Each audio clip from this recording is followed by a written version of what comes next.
طہارت حاضری کا جز ہے۔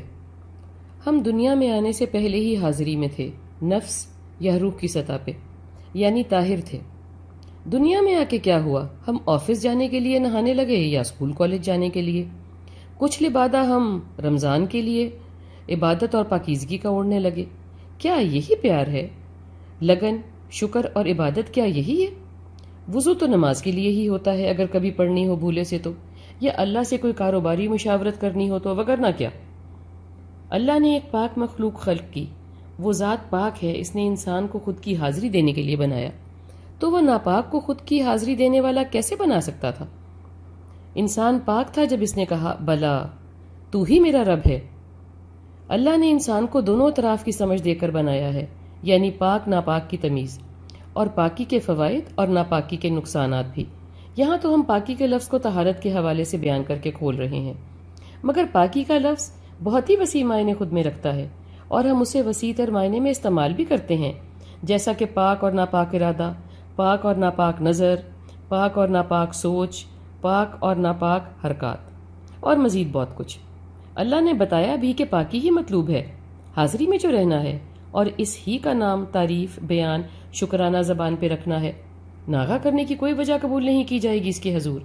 پاکی کے مقابلے میں دوسرا رستہ بھی اس نے سجھا دیا ہے کہ ظاہری باطنی آنکھ جو لگا دیے، ہم اوپر بیان کر چکے، اب لگانے والا دیکھے گا تو صحیح نہ کہ کیسے اور کتنی استعمال کی، حساب جو رکھ رہا ہے، بدلے کا جو وعدہ کیا ہے الحق نے، یہ بھی بتا دیا ہے کہ وہ چاہتا کیا ہے۔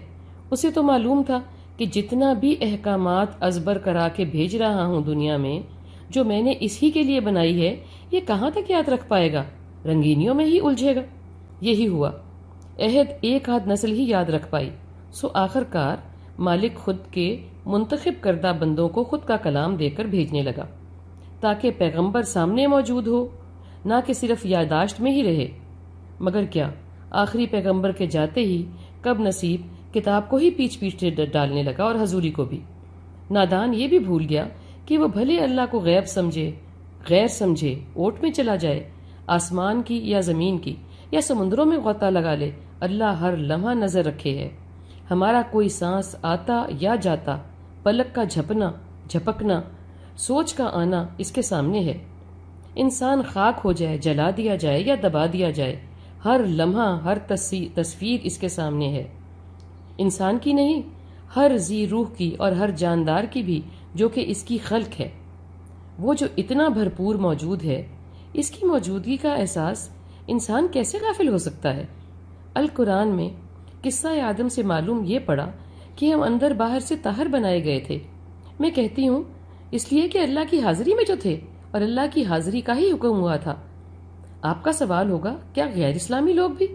تو بھائی، ہمارا تو ایمان ہے کہ اللہ کے ایمان پر ہی سب روح بنائی، اسلام پر ہی ہر جی پیدا ہوا، گھر والے اس کو عیسائی، مسلمان یا یہودی بناتے ہیں۔ ہم حاضری دیں نہ دیں، وہ تو حاضر ہی ہے، موجود ہے ہر سو۔ ہم نے نماز کو ہی حاضری بنا رکھا ہے، مل مل کے خود کو چمکاتے ہیں کہ یوم الدین میں چمکیں گے۔ یہ تو ہے 5 وقت کی تیاری، جس میں کوتاہی بھی ہو جاتی ہے، بھول بھی، اور خدا نخواستہ غیر حاضری بھی۔ اگر اس دھیان سے ہی خود کو چمکدار رکھیں کہ وہ تو دیکھ ہی رہا ہے، تو خوب سے تو خوب تر رہیں گے، اور قریب سے قریب تر ہو جائیں گے انشاءاللہ۔ میرا ہر کام ہی اس کی قربت کے لیے ہے۔